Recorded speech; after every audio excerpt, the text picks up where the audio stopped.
সরকারের সন্ত্রাসী চরিত্র জাতির সামনে উন্মুক্ত হচ্ছে। সরকার যদি সন্ত্রাসের পথে হাঁটে তাহলে জনগণ প্রতিরোধের পথে হাঁটবে। তাহলে সরকার সংস্কার চাচ্ছে না, সরকার কোনো ধরনের গণতান্ত্রিক পরিবর্তন করতে দিবে না এবং কোনো রাজনৈতিক শক্তি নতুন করে উত্থান ঘটুক সেটাও চাচ্ছে।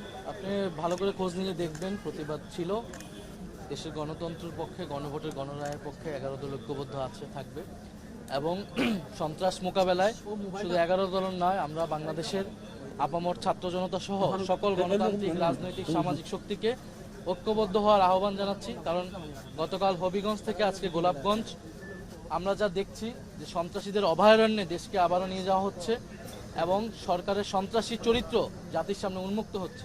সরকার যদি সন্ত্রাসের পথে হাঁটে তাহলে জনগণ প্রতিরোধের পথে হাঁটবে। আমরা গোলাপগঞ্জে যাব, এখন আমরা দাঁড়াবো, দেখি কত সন্ত্রাসী আছে এই সরকারের, তারা কতটুকু প্রতিরোধ আমাদের করতে পারে, করবে।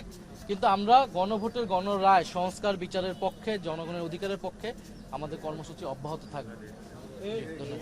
ছোট্ট একটা প্রশ্ন, হবিগঞ্জের ঘটনা, সেখানকার যিনি এই মুহূর্তে অভিভাবক আমরা বলবো জিকে গোলস তিনি কি আপনাদের সাথে কোনোভাবে যোগাযোগ করেছিলেন এই ঘটনার কোনো ধরনের সহমর্মিতা বা তার দলের পক্ষ থেকে কোনো বার্তা আপনাদেরকে দিয়েছিলেন? না, আমরা বিষয়ে কোনো পাইনি।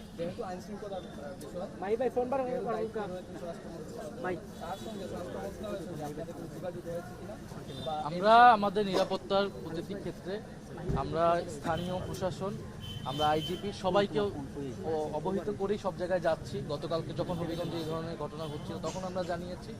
আজকে গোলাপগঞ্জে কিন্তু তারা বলেছিল কোনো কিছু হবে না, সম্পূর্ণ নিরাপত্তা থাকবে, সেখানেও গাড়িতে হামলা হয়েছে।